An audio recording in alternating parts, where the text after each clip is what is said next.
지난 8월 9명의 사망자가 나왔던 인천 남동공단 화재 기억하십니까? 당시 스프링클러가 작동하지 않아서 피해가 컸었죠. 국내에서 쓰이는 스프링클러의 종류는 주로 두 가지로 나눠볼 수 있습니다. 우선 화재를 센서가 감지해서 별도의 저장 공간에서 물을 끌어와 분사하는 준비 작동식이 있고요. 남동공단 스프링클러가 바로 이 방식이었는데 작동이 복잡한 만큼 고장이 잦아서 주거 공간에는 반드시 이게 아닌 습식 스프링클러를 설치해야 합니다.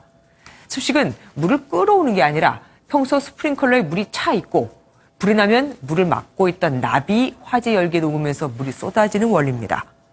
기준을 보면 섭씨 72도에서는 납이 녹아야 하는데 이게 또 잘 안 됩니다. 이유가 있었죠. 민경희 기자가 단독 보도합니다.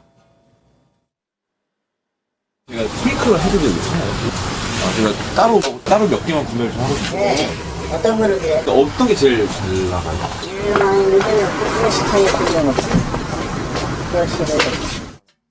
시중에서 가장 보편적으로 판매되는 스프링클러 헤드 제품입니다. 국내 대부분 주택에 설치된 유형인데요. 과연 제대로 작동하는지 한번 실험해 보겠습니다. 실험 상자에 스프링클러 헤드를 설치하고 화재 상황을 가정해 뜨거운 바람을 공급했습니다. 헤드 온도가 점점 올라가고 내부에 납이 녹아 방울이 맺힙니다.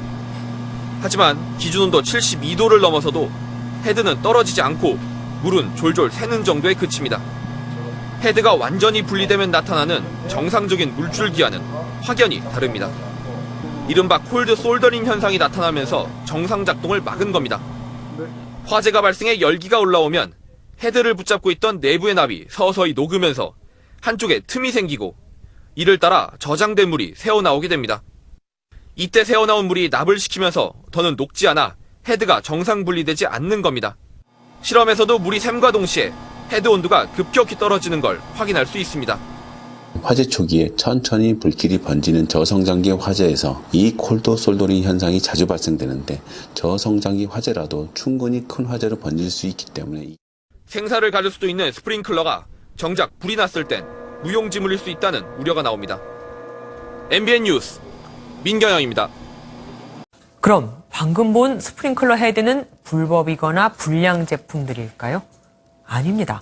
어디까지나 소방용품 인증을 담당하는 한국소방산업기술원에서 멀쩡히 시험을 다 통과한 제품들입니다.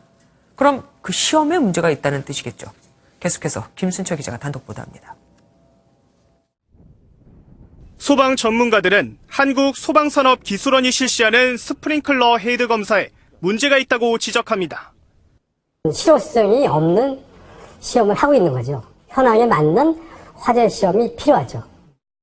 스프링클러 헤드 이탈을 시험하는 방식은 크게 두 가지입니다. 헤드를 액체에 넣고 이를 가열해 기준 온도인 섭씨 72도 부근에서 헤드가 이탈하는지 보는 작동 시험과 헤드를 실험통에 넣고 고열에 바람을 쏴 이탈 여부를 살피는 감도 시험입니다.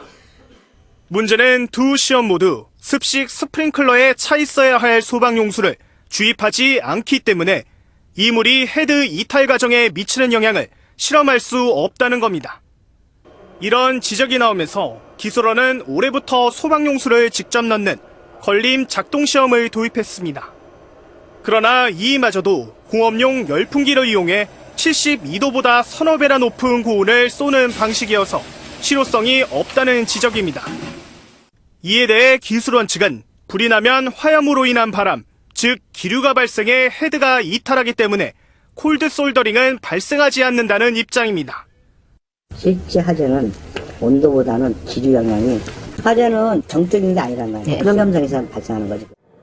하지만 전문가들이 실시한 실제 화재 실험에서도 헤드가 분리되지 않는 현상은 종종 발견된 바 있어 설득력이 떨어집니다.